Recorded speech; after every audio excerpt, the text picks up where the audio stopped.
Salut les gars, bienvenue sur ma chaîne et dans cette nouvelle vidéo, je vais toujours vous parler de notre produit PSwap, d'accord? On parle des produits des auditeurs.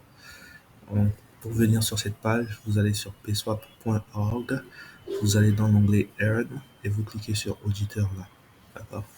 Et voilà, donc pour lire la documentation sur les auditeurs, vous faites pareil que pour les autres vidéos. Vous allez sur les trois points, vous cliquez sur Docs ici, ça vous ouvre la page des documentations. Vous allez dans Produits et vous cherchez Auditeur. Voilà. Et là, vous avez toutes les pages de la documentation des auditeurs ici.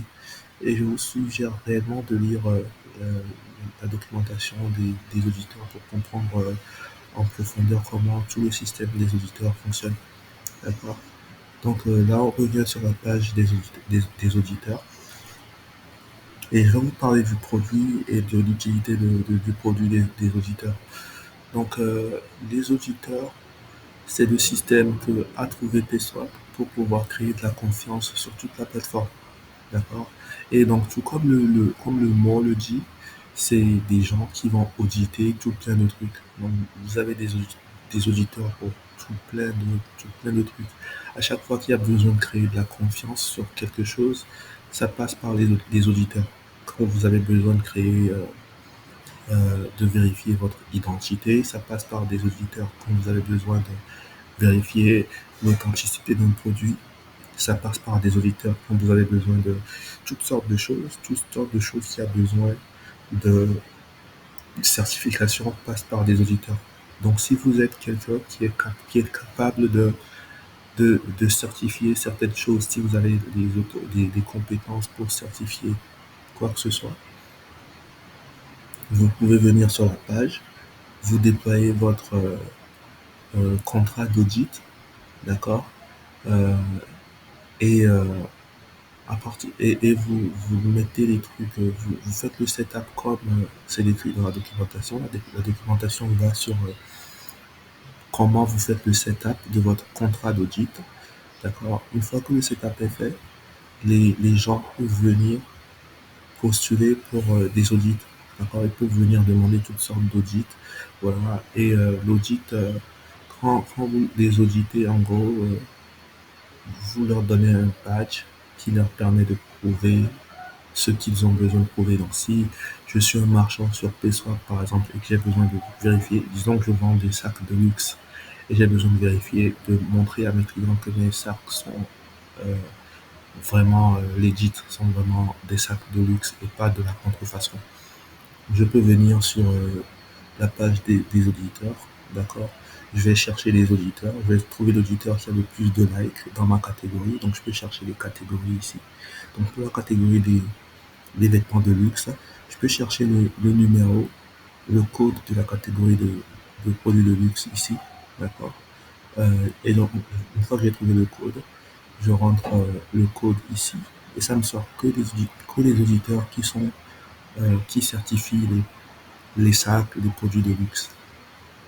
D'accord. Et là, je vais vérifier les likes et les dislikes de ces auditeurs et je vais choisir, je peux les ranger par like et dislike. D'accord. Et ça me permet de choisir l'auditeur dans la catégorie de luxe qui a le plus de likes. Et une fois que j'ai trouvé, je peux postuler pour un audit.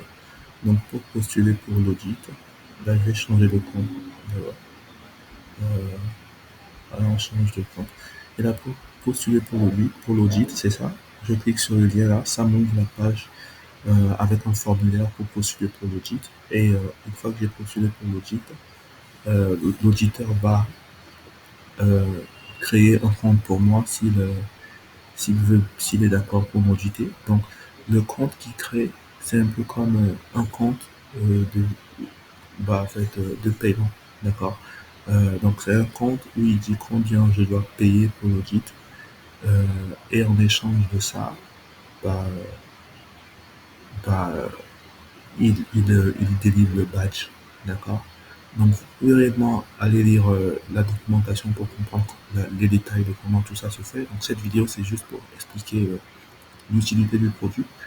Donc, là, comme ça, moi, je suis un marchand sur la place de marché Can-Can de PSOP, je vends des sacs de luxe, je veux prouver que mes sacs sont réellement des sacs de luxe. Je postule, je viens, je trouve l'auditeur qui me convient sur la page ci, d'accord, et je postule en remplissant le formulaire et l'auditeur va passer par des trucs où il est censé passer et s'il est d'accord, s'il a certifié que mes sacs sont réellement des sacs de luxe, il crée un compte dans son contrat d'audit pour moi, d'accord, où il stipule combien je dois payer.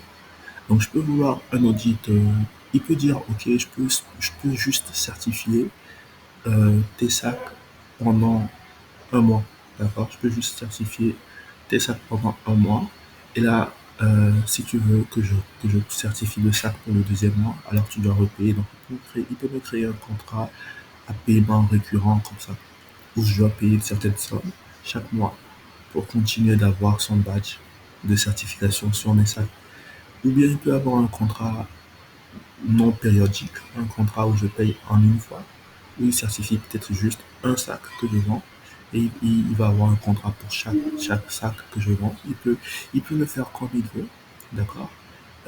Donc voilà, c'est comme ça que ça fonctionne. Donc là, ça permet, là quand je vais lister mon sac sur la place de marché de Cancan et que je vais attacher le badge de l'auditeur au sac, mes clients seront beaucoup plus confiants parce qu'ils pourront voir qu'il y a cet auditeur qui a tel nombre de likes, d'accord, qui est un auditeur dans la catégorie des produits de luxe, qui a certifié que le sac que je veux payer est vraiment un sac de luxe, d'accord.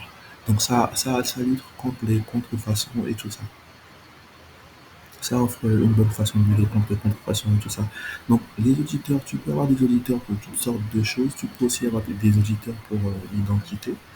D'accord. Donc, disons que je veux prouver à des gens que j'ai plus de 18 ans. D'accord. Je peux venir là. Je vais d'abord dans la documentation des auditeurs. Je trouve le numéro de la catégorie des auditeurs d'identité. D'accord. Donc, ça, c'est un. Voilà. Auditeur, c'est le numéro un. Et là, je viens là, je rentre un là pour trouver les auditeurs dans la catégorie euh, identité, d'accord. Euh, et une fois que je trouve quelqu'un, un auditeur, en ce moment il n'y a pas d'auditeur dans la catégorie identité, mais s'il y en avait, je les verrais, d'accord. Une fois que j'en trouve un, je vais juste les classer. Une fois que j'en trouve, je vais le classer par nombre de likes ou nombre de dislikes, je fais comme je veux, d'accord.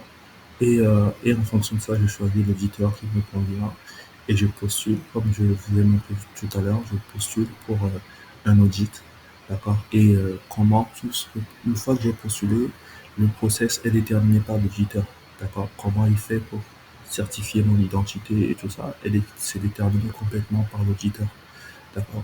Et les auditeurs, ils ont un bounty, d'accord. Je ne sais pas si vous avez vu, si vous avez suivi la vidéo sur les trust bounty.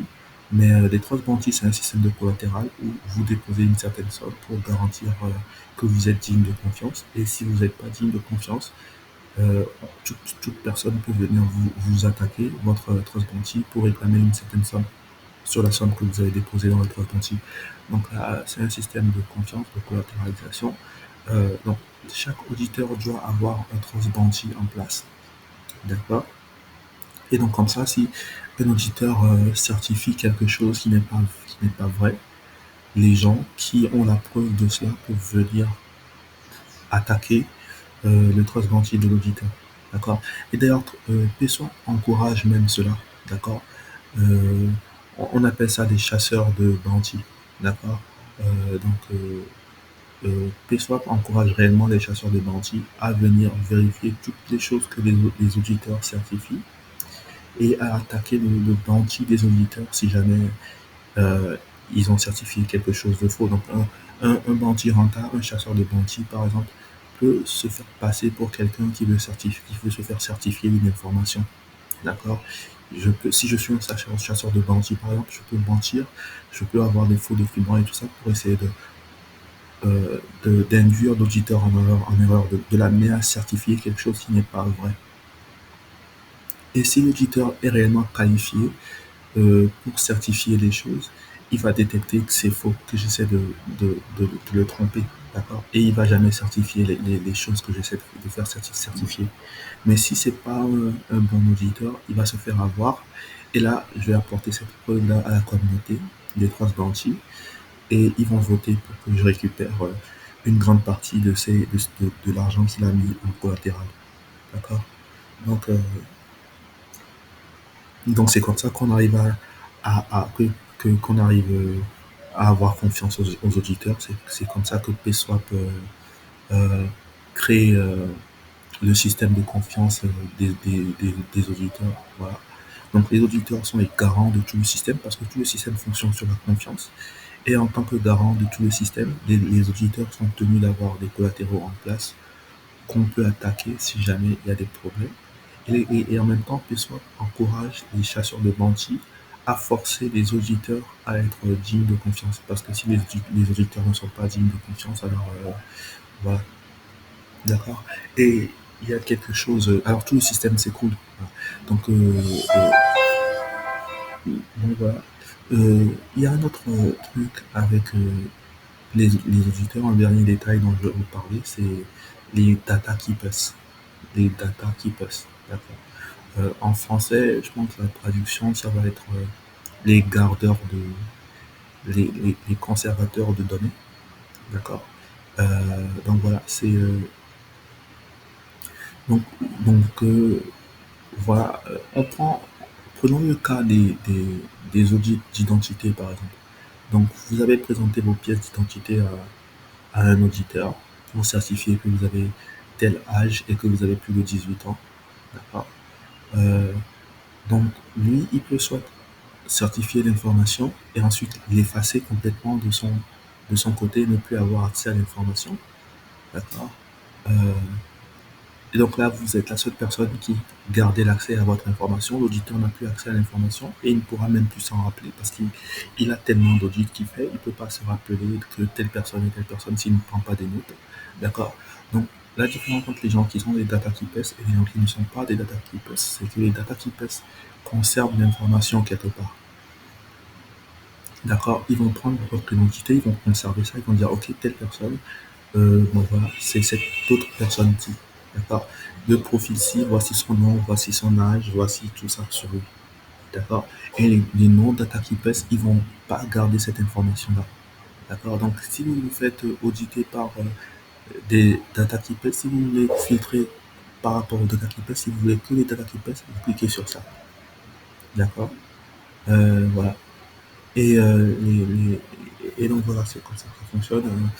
Euh, Donc pourquoi on a besoin des fois des data keepers, d'accord?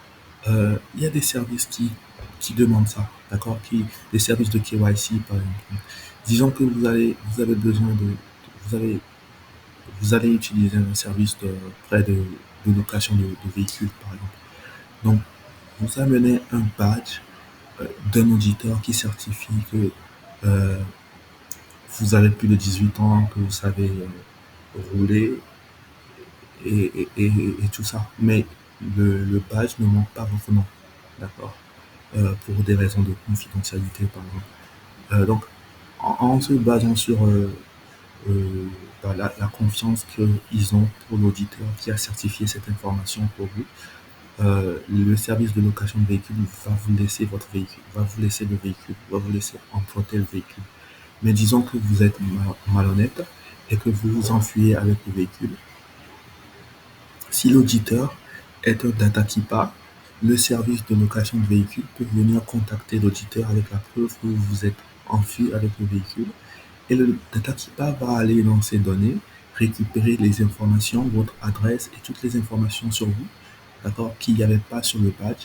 Il récupère toutes ces informations et donne ces informations au service de location de véhicule, d'accord. Mais si vous êtes honnête, le service de location de véhicule n'a pas n'a jamais l'information sur votre adresse, sur votre nom et tout ça. D'accord.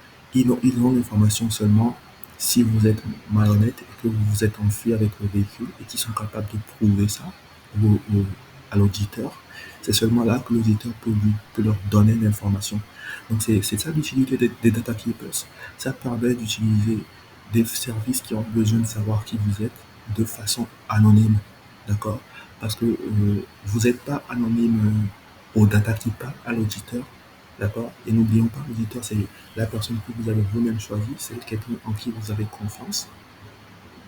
Donc vous n'êtes pas anonyme à l'auditeur, mais vous êtes complètement anonyme au service de location de véhicules qui a besoin de savoir si jamais vous vous êtes enfui avec le véhicule, qui a besoin de savoir des infos sur vous.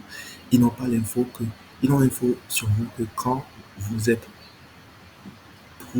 quand vous avez prouvé être malhonnête.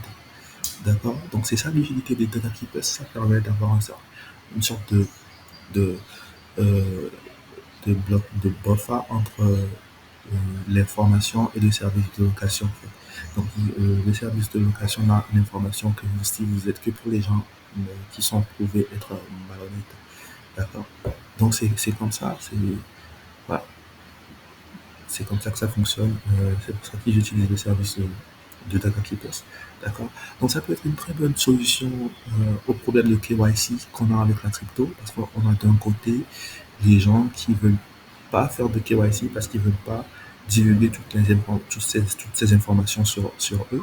D'accord? Et d'un côté, on a les services qui sont légalement tenus de know your customer, de KYC. D'accord? Qui sont tenus de savoir avec qui ils traitent. D'accord? Donc on peut avoir cette solution-là où les services que vous utilisez ne savent pas avec qui ils traitent, mais ils ont les moyens de savoir si jamais vous avez trouvé être malhonnête. Euh, voilà, et donc ça avantage tout le monde. Les gens qui sont honnêtes peuvent être contents d'utiliser ces services-là sans avoir à dévoiler qui ils sont. Et les gens qui sont malhonnêtes, si jamais les services sont OK, parce qu'ils savent que s'ils ils sont utilisés par des gens qui sont malhonnêtes, ils ont les moyens de récupérer l'information parce ils ont les moyens de prouver que ces gens sont malhonnêtes. D'accord? Donc ça crée une très bonne solution, je pense, qui devrait conforter tout le monde. Voilà. Donc je vous conseille vivement d'aller lire la documentation de PSWAP pour avoir plus d'informations sur le fonctionnement des data keepers. Euh, mais voilà, c'est comme ça que ça fonctionne. Donc, voilà, d'accord. Donc c'est un truc qui vous permet d'être anonyme sans être et c'est un truc qui vous permet d'être anonyme, d'accord.